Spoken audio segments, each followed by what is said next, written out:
Thank you for having me here today. Thank you for showing up on such a cold day. I am very excited to share this information with you. This stuff, I had never been to Tula. All the times that we had been in Mexico over the last 20 plus years. And it's only about 40 miles north of Teotihuacan. But we were so focused on Teotihuacan, we'd never been to Tula. So when we ended up going to Tula, we found some amazing things, and I get to share that with you today. This particular presentation is the gospel message at Tula. In October of 2024, the Hill Cumorah expedition team visited several Olmec region sites to investigate the details of each and determine how they fit the Book of Mormon time frame. This is a map of central Highland America, central Mexico Highland area. And we visited first Tula, then we went to Teotihuacan, we went over on the Veracruz coast to El Tajín, and then we traveled about 200 miles south down to Koshka, or it's Hill Cumorah, but we're calling it Koshka. We spent 3 days there, got back in touch with a lot of our friends down there, made some inroads with the community. Then we drove a very long day back up to Puebla. We visited Cacachla, and then we visited Cholula, which Neil has identified as the city of Heth. But we're going to focus on the three at the top, and that's because it appears that there's a very clear connection between all three of these, El Tajín, Teotihuacan, and Tula. At Teotihuacan, we met with Alejandro Sarabia, who took us to his office where he shared with us the status of the project at Coahuilco and the latest findings at Teotihuacan. This included his most recent project of making archaeological preparations for a large hood structure that will cover the face of the Temple of Quetzalcoatl so they can protect the carvings and paint remnants from rain and sun. And this is the face of the Temple of Quetzalcoatl, and what they're noticing is that there's substantial wear on the tops of these heads. Acid rain is having an impact down there. And then over here you see that there's paint fragments over on there, and it's being eroded by the ultraviolet rays. And so they're going to put a huge kind of a stadium kind of cover over the top, so it's open air underneath, but it's going to stop the rain and the sun penetration. And we then invited Alejandro to dinner where he shared with us his knowledge of Tula and El Tajín. So Teotihuacan is not a Book of Mormon city. Nothing recorded in the Book of Mormon took place here. However, it is a Golden Age city, and it testifies to the birth of Jesus and an all-night celestial event described in the Book of Mormon. Teotihuacan built its first few structures in the 1st century BC, but the major structures that are the primary design of the present were not begun until about 70 AD. We know this because of the carbon-14 dating of materials that's in the tunnel beneath the Temple of Quetzalcoatl. And the totality of the major structures were completed here by 250 AD. So this is a satellite photo of Teotihuacan. The important thing to recognize here is that the total complex, all the way from the Temple of Quetzalcoatl here in the south, all the way up to the Temple of the Moon in the very north, and by the way, this large structure is the Temple of the Sun that everyone's familiar with, all of it is part of a single design to tell a particular story.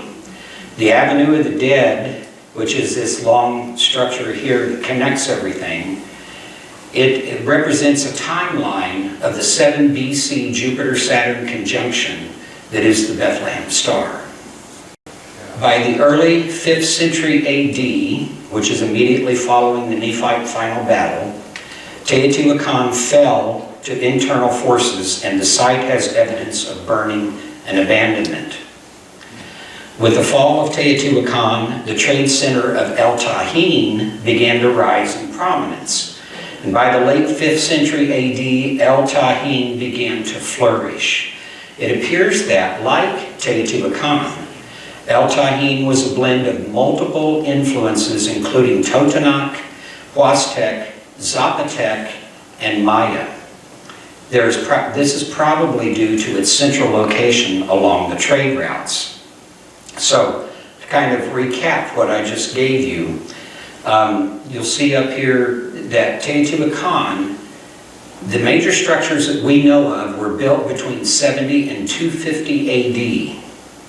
And then, because of the Book of Mormon, we know that there was a Lamanite final battle and Lephite final battle that took place here down at Hill Cumorah.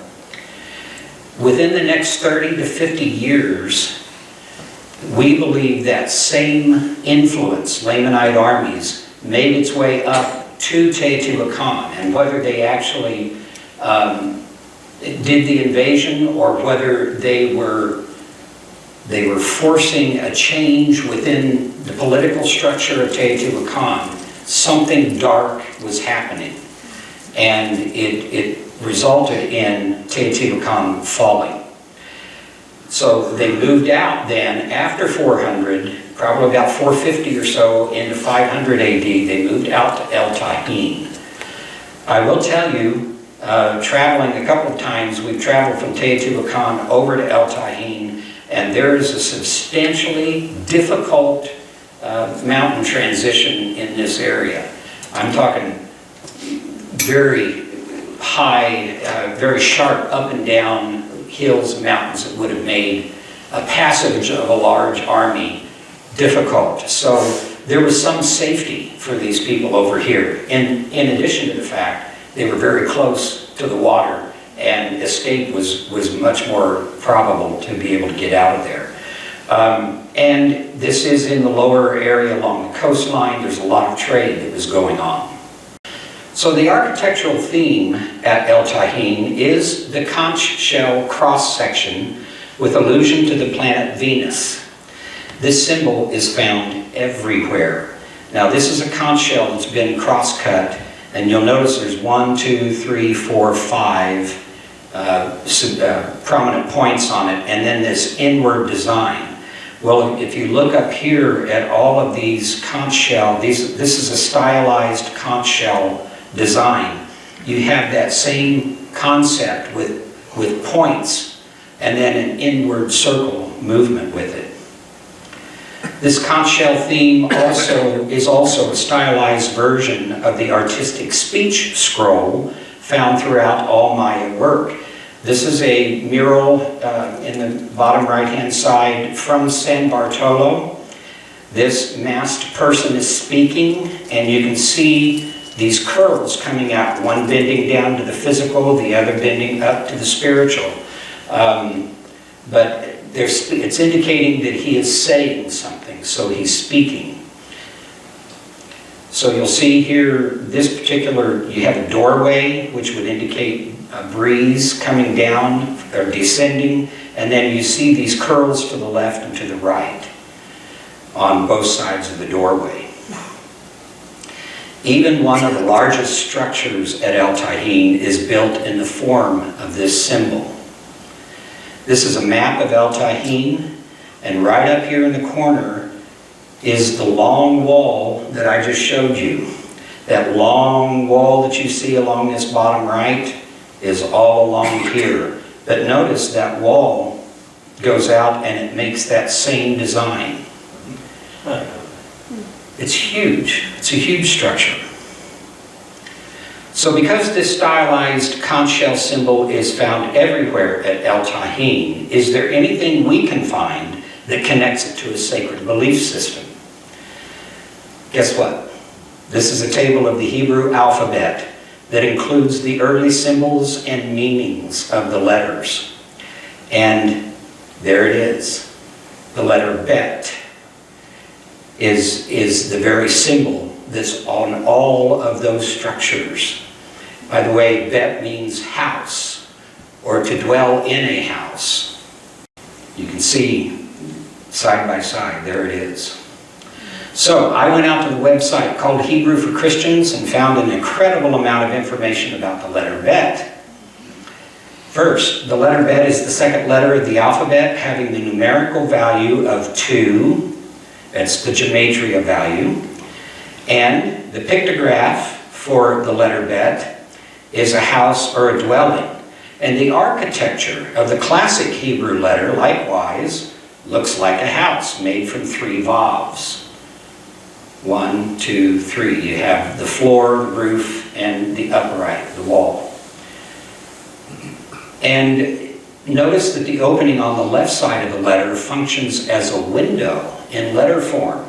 Also, in Kabbalistic literature, Bet represents otherness, duality, paradox, creation, a dwelling place for lower reality. But I'm going to focus on window for right now because one of the primary structures at El Tahin is the Pyramid of the Niches. Every one of those is a window.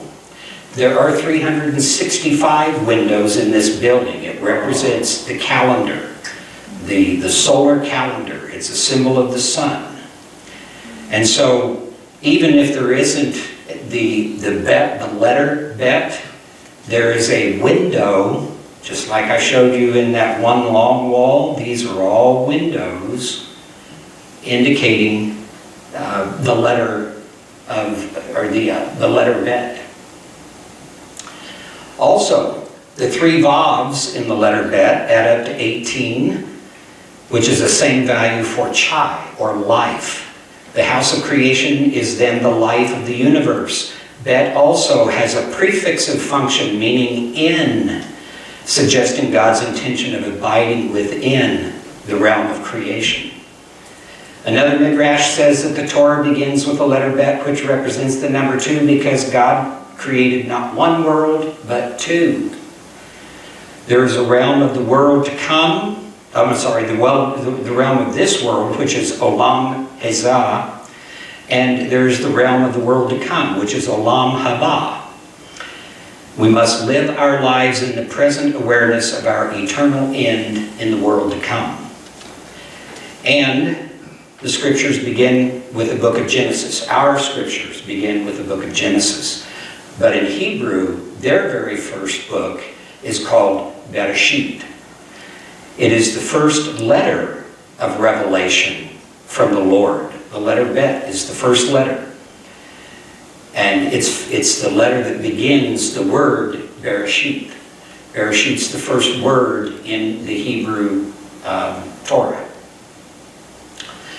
And this goes on and it talks about the parallel between Christ and, the parallel between Genesis and John, where in the beginning God created the heaven and the earth. Well, in John, in the beginning was the Word, and the Word was with God, and the Word was God, right? So the indication here is that Jesus Christ was in the beginning when all of these things were created.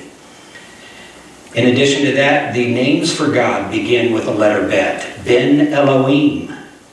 And we go down to the bottom here. The word for create in Hebrew is bara. And the Aramaic word for sun is bar. If we separate the letters within the word bara, we have a bar aleph. Aleph is a word for God. It is the first word of the Hebrew alphabet, the first letter of the Hebrew alphabet. And it implies in the beginning was the son of Aleph. So, Bet is everywhere in this location.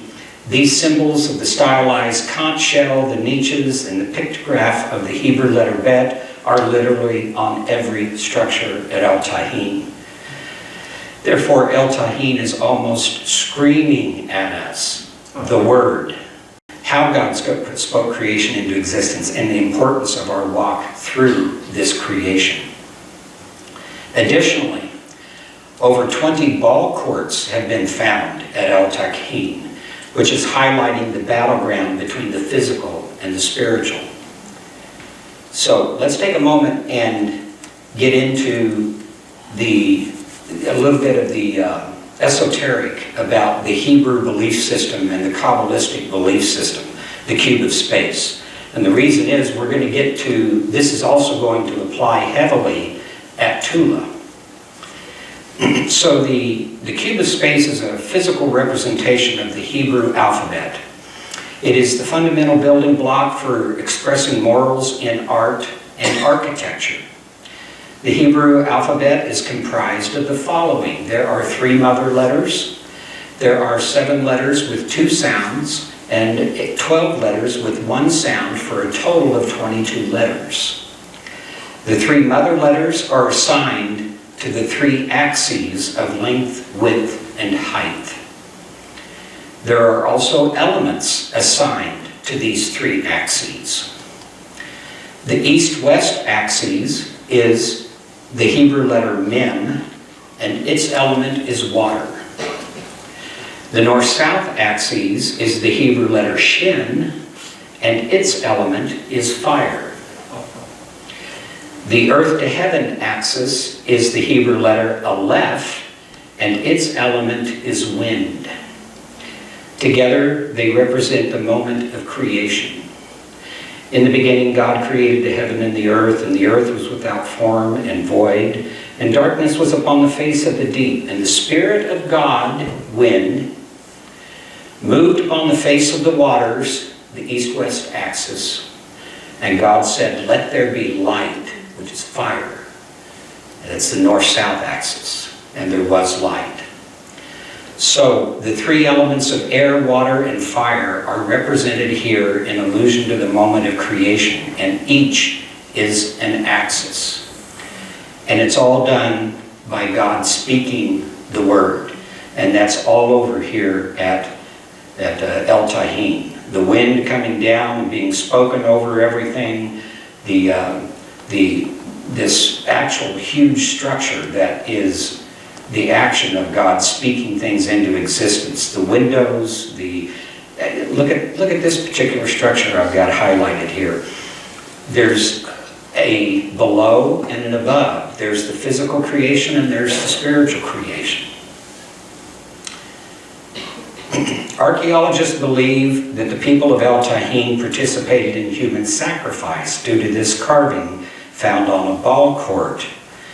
This is because of the imagery of the prisoner being forcefully held with a knife to the chest. Now you can't see it very here, so I'm going to do a line drawing. That's that exact same one, and you see here the knife that's being held to the chest of this person whose arms are bound or being held. I believe that because this is a ball court, it is a memorial to the martyrs who lost their lives in the spiritual battles of oppressive governments. Perhaps specifically those who were killed at the fall of Teotihuacan and other places where evil forces overwhelmed the believers.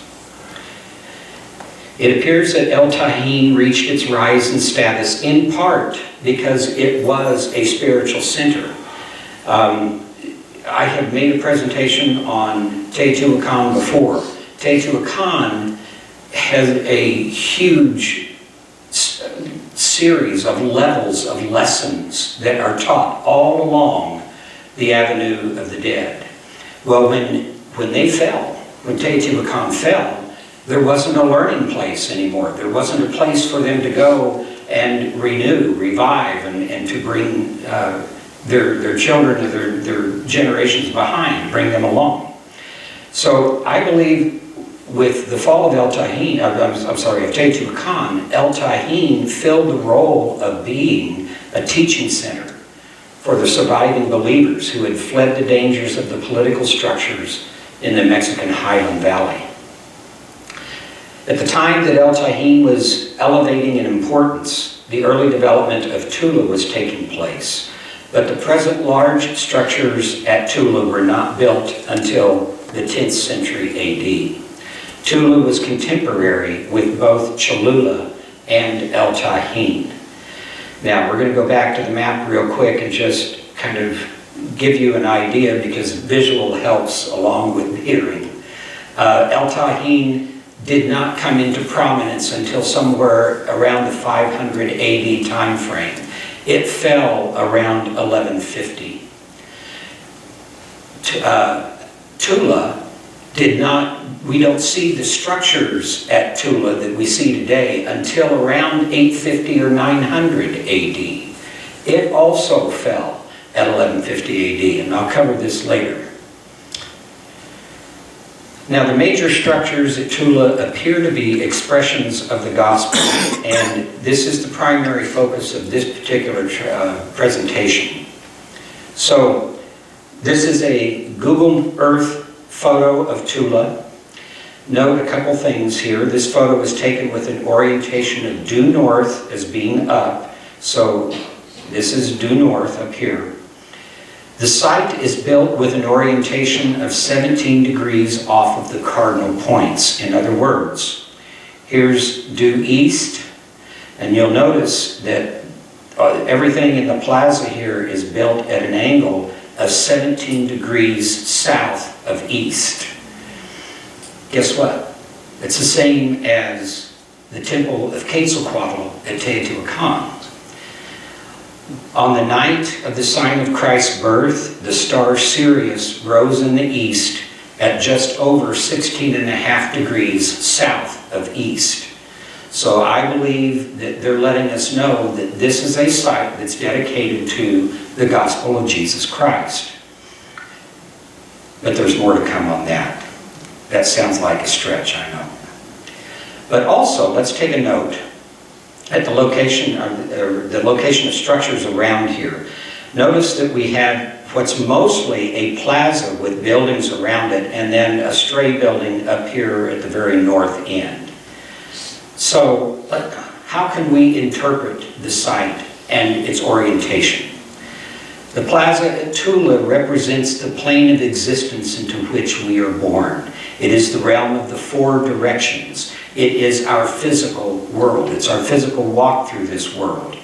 So just like the pathway of the sun, we are born in the east with the light of the day, and we travel that line of the ecliptic until we reach the west, where the light leaves the end of the day and our body dies. So the east-west is the physical creation.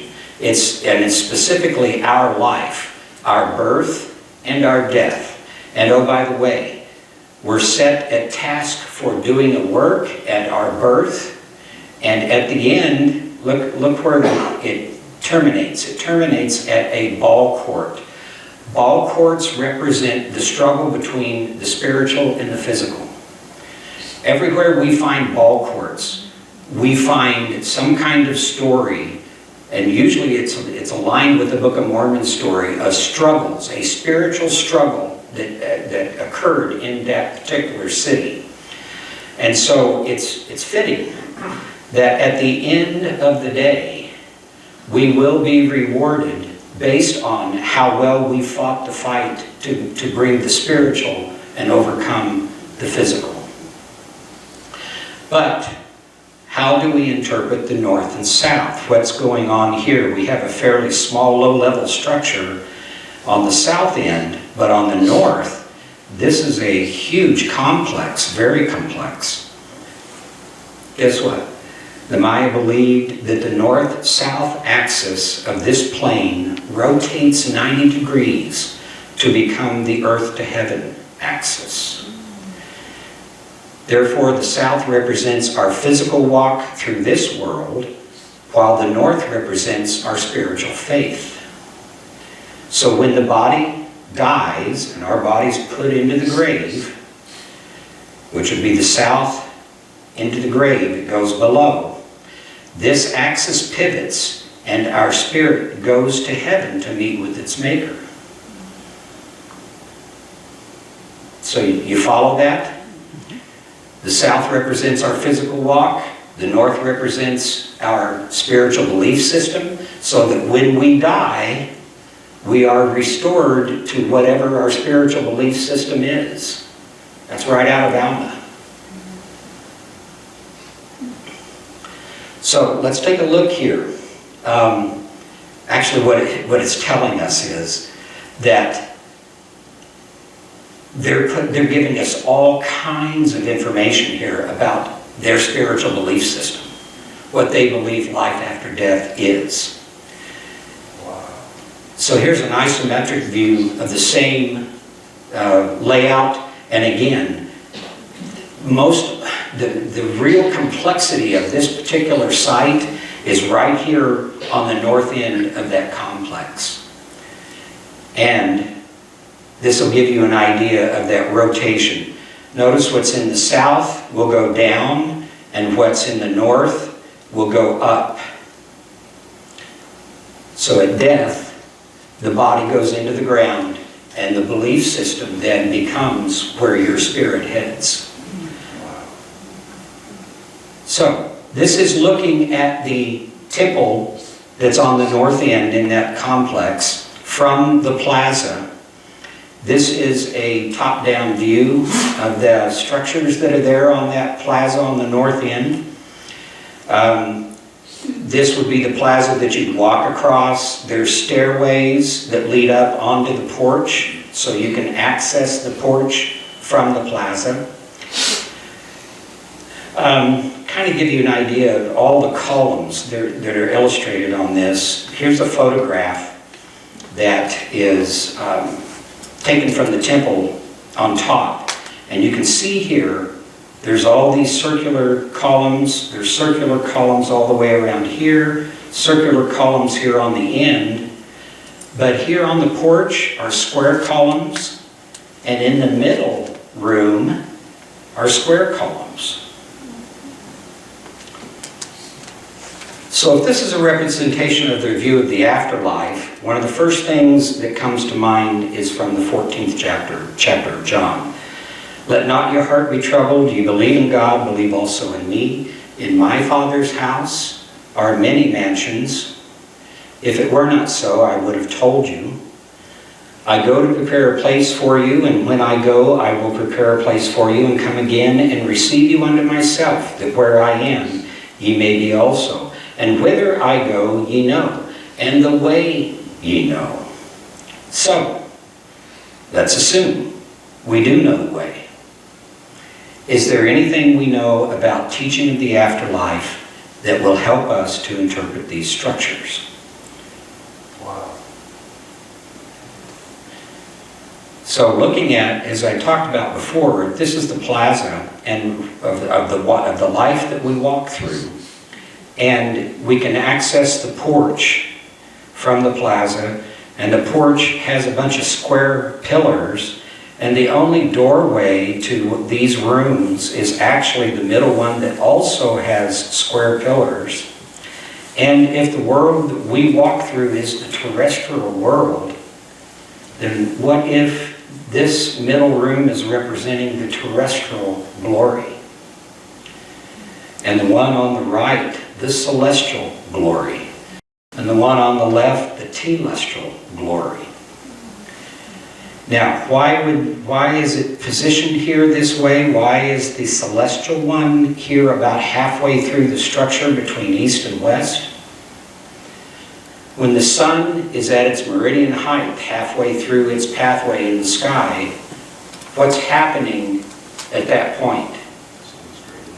Straight down. It is the least amount of shadow and the most amount of light hitting things on the ground that you will have at that day. It is the greatest amount of light in the day. And as you move towards the sunset, which we've already established, the west is death, it's lesser light and lesser light. And perhaps this is actually illustrating the prison house over on the far left, because it's actually touching the edge of the structure and is representing the least amount of light where the sun goes down during the day. Now, another thing, to see if there's anything that we can validate this belief system, I counted up the pillars. In the celestial, there's 28. In the terrestrial, there's 30. In the telestial, there's 32. And in the prison house area, there's 27. Now, Which going... one's around and which ones are square? Square is in this one, the 30, the center one. Square pillars. So, looking through the Hebrew gematria, the Hebrew letter number value systems, there's only one letter that matches any of those numbers. And it is the number 30. It is the letter Lamed. Lamed is the center letter of the alphabet. It is the tallest letter. It sees both the beginning and the end. It is the one, the pictograph here, it looks like a J. That's actually a shepherd's staff. It's a goad. And the Kabbalistic teaching, or the Midrash teaching for the number 30 and the letter Lamed, has to do with us being shepherded and brought into a higher level of understanding. In other words, it's an education system of a form. You're being educated. And Christ said, He said, I go to prepare a place for you. And when I come, I will take you and bring you with me, right? He's talking about preparing a place for us. He is our shepherd. With the staff, He's bringing us into the afterlife. One other thing to note. Up here in the upper right, there's a room that has 12 pillars. And that is the palace of Quetzalcoatl. And the way I interpret that, that's representing Christ's palace. It's His place. But the number 12. And so when you get with Christ, 12 can be one of three things in my mind. It could be He is one of the 12 tribes of Israel, and therefore He's also the king over the 12 tribes of Israel. He is the leader of the 12 apostles of His church, but also, because we're on the very east end at a point of the beginning light of the day in creation, He is the one who established the lights in the heavens, in the 12 houses of the zodiac that rule the ecliptic plane, where God put the lights in the heaven so that we can understand the seasons and the signs of the things that would come. And by the way, there is a fraternal organization that even today teaches this line. The first stone of every edifice is or ought to be placed in the northeast corner. This is in the northeast corner. The first stone of an edifice is a cornerstone. Christ being then the cornerstone of this whole complex. Now, one other thing before we get to the temple. On the back side of the temple, there's a mural, a carving, and it looks like this. These coming down from heaven are artistic bets, the letter bet, so it's like the spoken word that's being created. And if you follow the flow downward, you see that we have 3 levels. We have a center level that contains skeletons. So I can assume that because these are creatures that we know in our realm, it's terrestrial realm. And in addition to skeletons, we have a Quetzal serpent here, Quetzalcoatl. And this is his rattle. And this is a speech scroll coming out of the rattle, which is the warning that he's giving us. We better listen to him. And I think what's being said, I'm just going to give you my opinion. What's being said here is that we need to allow ourselves to be consumed by Quetzalcoatl. You see the mouth that's coming up and enveloping this skeleton. Here's the head. And by the way, there's a speech scroll coming out of the mouth of the skull. And then this arm is coming up, and there's a speech scroll coming out of it. And I think what he's saying is that in death, what we know and what we do will speak to where we go. And that's illustrated down below where you have temples that are on the lower level. Temples are on the higher level. And I think what they're indicating here is whatever temple we build while we're walking through this realm, notice how it's reflected upside down right next to it. Whatever temples we build in this realm, it will create a portal to reflect that same structure in the afterlife. Whether it's telestial, terrestrial, or celestial, it's developing here for us a hierarchy of the glories. Our works, our hands, and what we've known when we've done those works is going to speak to where we land or how we spend the afterlife. All right, so now we get to the temple, the high temple that's there on the north end. One of the first things that I discovered about it was because of my brother Mike. We had all gone up on top. Mike had left and come down. We hadn't taken a picture yet. Said, Mike, come on back up here. Mike had to come back up and quickly let every one of us know that was 42 steps. Both ways. Both ways, up and down. And he'd already gone down and was now having to come back up. But later, thank you, Mike, for counting. Anybody have any idea how 42 might be significant? 6 times 7. 6 times 7. 3.5 years. 3.5 years. 42 months.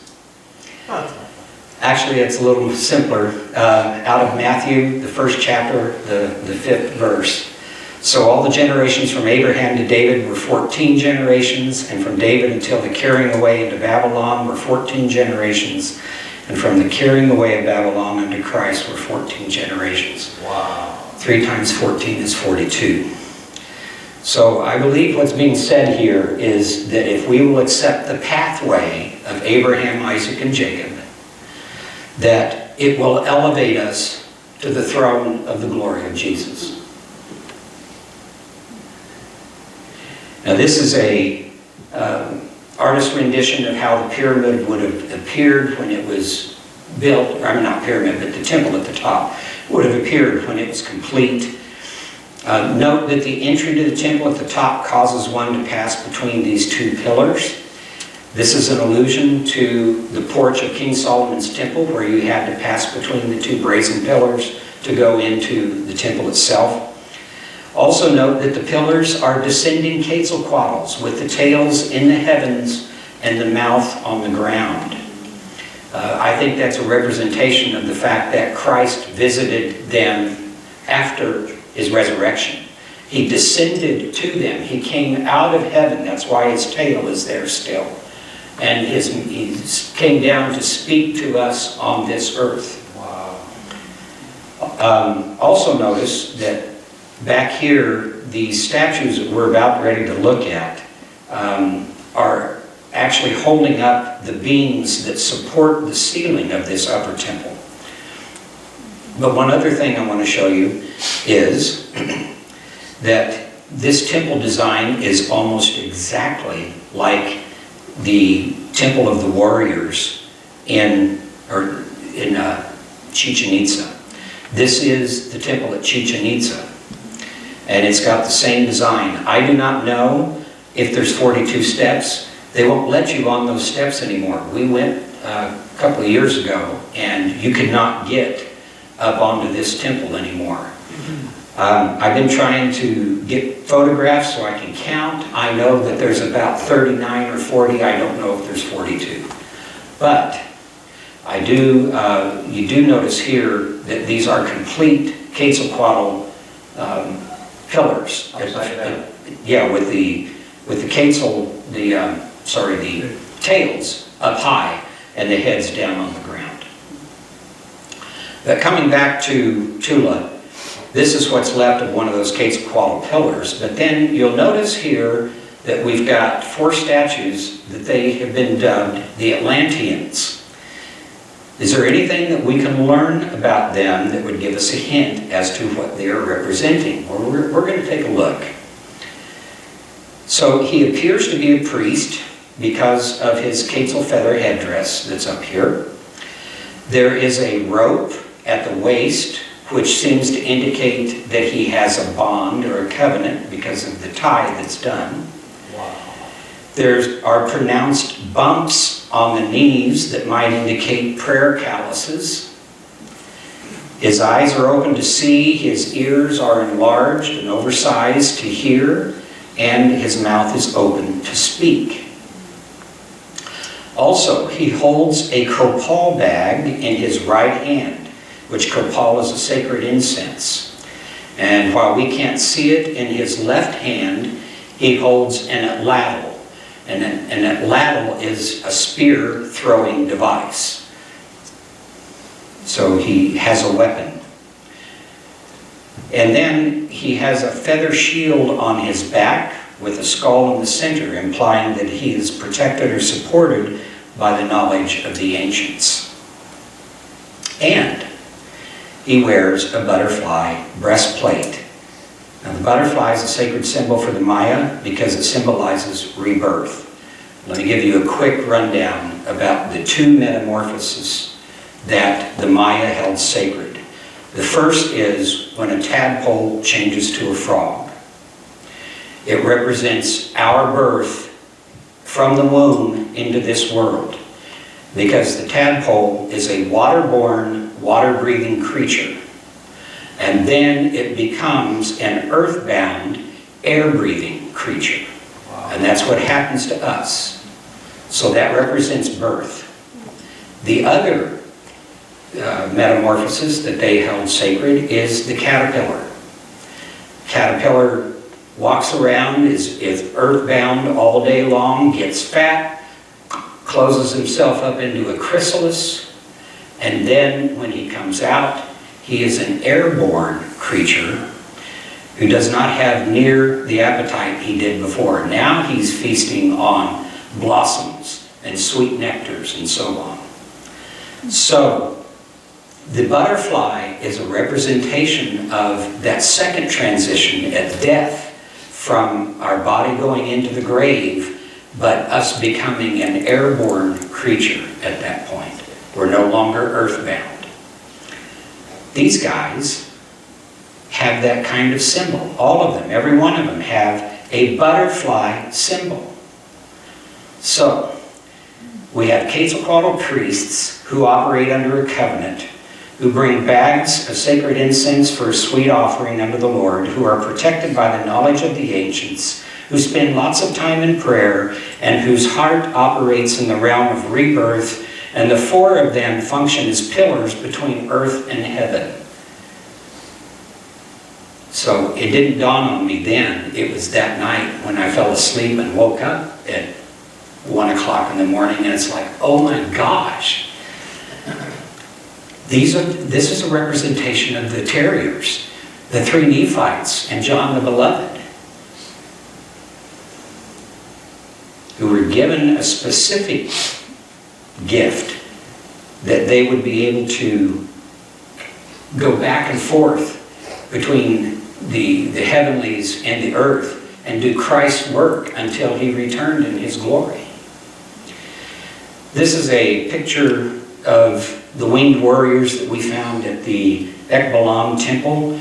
It's just a few miles north of Chichen Itza. There are 4 of these plaster statues positioned between the doorway and the tomb and the 3 personages up above. Notice that they literally have wings. These are quetzal feather wings. And they have, again, a bond. There's a sacred they've been sanctified in some form or another and have a sacred bond. But what's more important is to understand this part.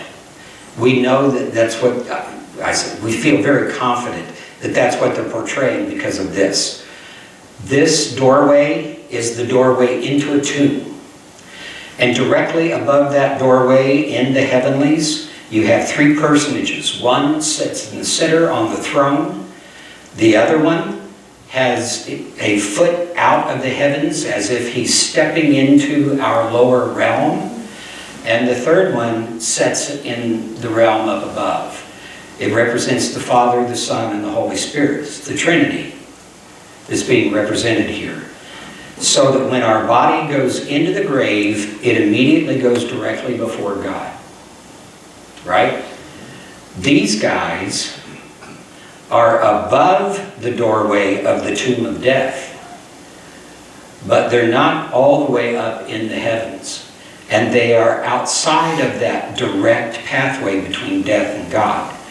So they're outside the boundary of what we normally experience with life after death. Something is going on here.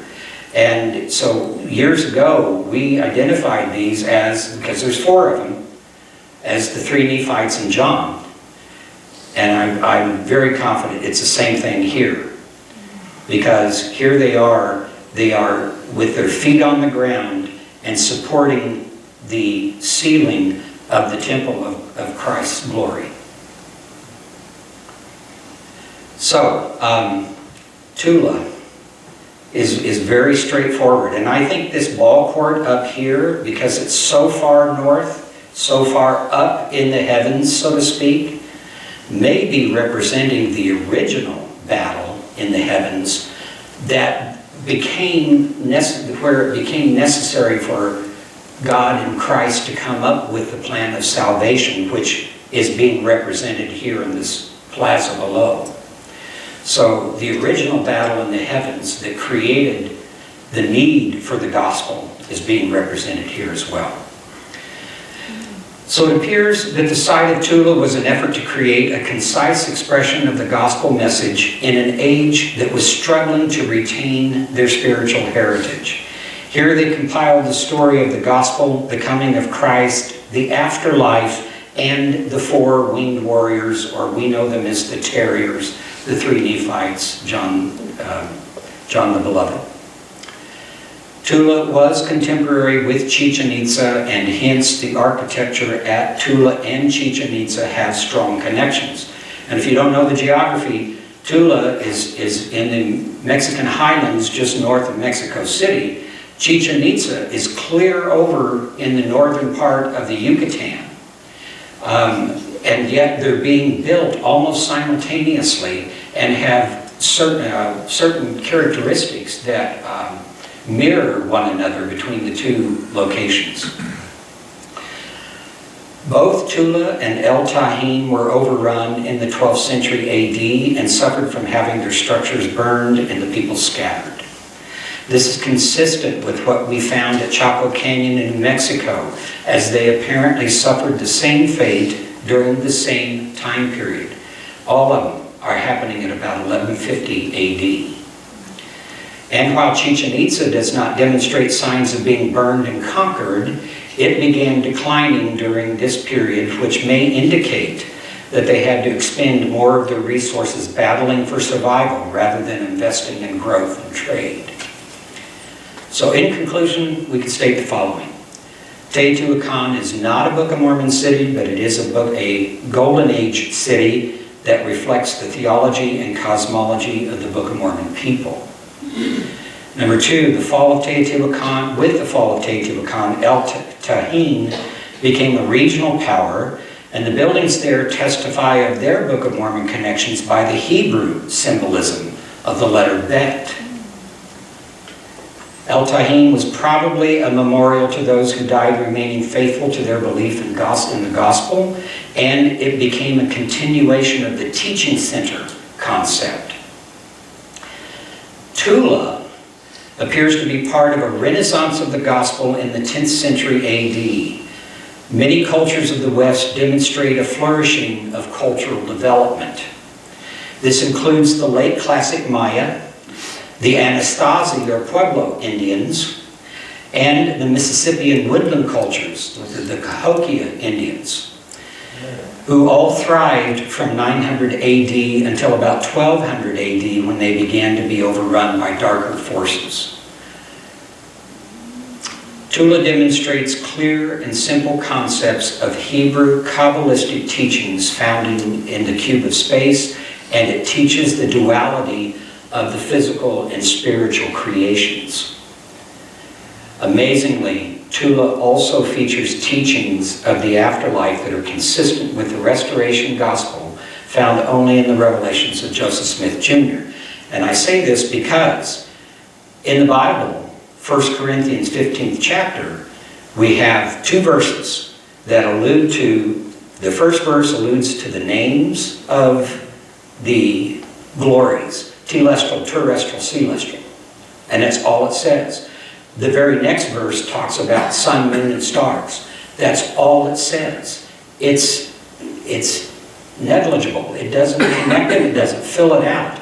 It's only, because the Book of Mormon doesn't talk about it, it's only the 76th section of the Doctrine and Covenants that gives us this full understanding of the different glories and how they relate and juxtapose one another, how they are consistent in contrast. If I'm not mistaken, in the Corinthians, it only has two of those, even at that. I think it doesn't have the celestial, isn't that right? It's just the celestial and the... I'm trying to remember. I think the King James may only have two. That's the distinction. Yeah. And then the inspired version does list the three. Okay, Yeah.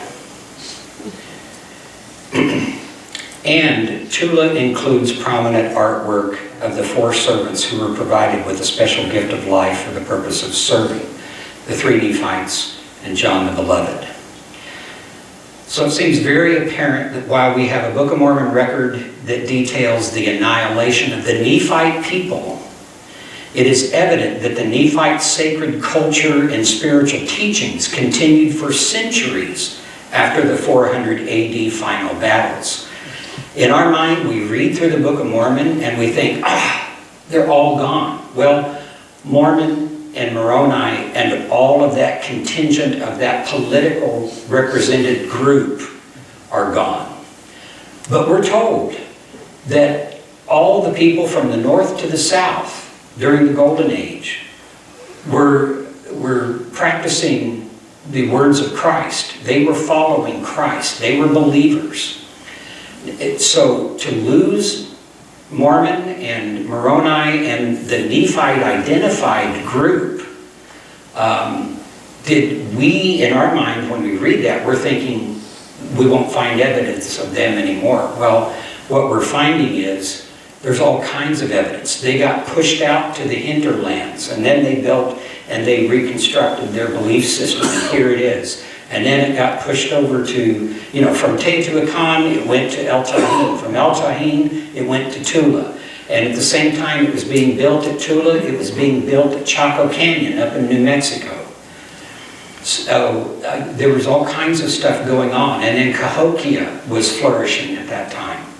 They had the big circles, the sacred circles that were there, both at Cahokia and up at in the mountains in Wyoming, and then out the Miami Circle out on the East Coast. So there's revelations that Joseph Smith, not revelations, it was inspiration that he gave when he talked about Onondagas and Zelph the Lamanite, when they had found the mountains in Illinois. And he talked about Onondagas was a great prophet at the time. It was about 1,000 years after Christ, and it was all the way from the Rocky Mountains to the eastern seaboard.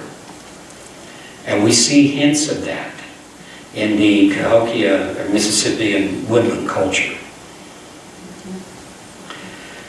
The late classic sites of El Tajín, Tula, Chichen Itza, and Chaco Canyon all demonstrate a sacred practice consistent with Book of Mormon stories and teaching. And these transitional cultures allude to those connections through the symbolism of their architecture and in their artwork. But I'm most impressed that the gospel message at Tula is one of the simplest and clearest messages of them all. So, Thank you. that's, yes. Now, so only people who are familiar with the Book of Mormon and Joseph Smith would come to these conclusions. Yes. And who initially came to these conclusions? Who what? Who initially discovered this information? Well, it's our Neil, this is all built off of Neil Steedy's original work that he did. Neil had never been, Neil had been to Tula, and Tula was something that Neil was aware of as one of the last bastions of the cultures that had built, like Teotihuacan and things like that. But actually, it's our Hill Cumorah group that's been able to carry that forward and do these other research and put that together. Okay. So. And our Utah brothers, they pretty much believe this too? Or do you know? I don't know. Well, that's a long story. There was a time when they were very much into the Mesoamerican model, and probably about 15, 20 years ago, they began to distance themselves from a model of where the Book of Mormon took place. Okay. At least officially as a church, they did. Now, you'll still find a lot of people in academia who hold on to the Mesoamerican theory. Is Neil Steedy still alive? No, he passed away in August of last year. Dave, you may have covered this. I got me late, so I don't know what you did not. But it might be wise for you to mention to them, what is the Golden Age? Oh, the Golden Age. The Golden Age being after Christ appeared here in the Americas. And we go through about a page and a half that covers actually 320 years or something like that. They don't have any wars to report on, so there's hardly anything in there. Everybody got along. It was really a form of a utopia, or what we might consider Zionic living. Everyone got along, everyone had been converted and morally in line with Christ's teachings. What I wanted you to draw out, thank you for that, because that's important. What I wanted you to draw out was that archaeologically, there is a recognition of the Golden Age in terms of the architecture built during that period. That is correct. Which I think is important to what you're sharing. Yeah, the pre-classic into the classic period is that period of unity that a lot of the archaeologists cannot rationally explain as to why there was this apparent unity, and that the Maya glyphs were used as prolifically as they were in all these different areas, when in their minds there wasn't any kind of formal unifying structure in place. They had seen all of these as tribal, basically, all these different cities. So, yeah. One more question. Yes. That was a lot of information. Is it printed anywhere, or can I get it offline, or what? We have over there a Cumorah Messenger, and one of the articles talks about what I just showed you here at Tula. It's got illustrations. If any of you want this presentation, I have put into a PDF that has all of the slides on the PDF, and I can send it to you electronically through email, if that would be helpful. So if you can give me your email, we can arrange for that. Yes? To the character bait, from my study, it forms the floor plan of a tent. You said it was house, but pictographically, it was a floor plan of a tent. Of a tent. Yeah, of a tent. So when you combine the aleph, which was the oxet or strength, and tent, it becomes Ab. And so Abraham is the strength of the tent. Yeah. So Ab. And then it's hard for me to agree, believe, wrap my head around after the Golden Age when Moroni said the Lamanites are everywhere. If they find me, they'll kill me, they kill all believers, and they'll destroy the record. Yes. But yet they built a structure that's highly symbolic from biblical principles. Yes. And yet probably openly hidden to their enemies.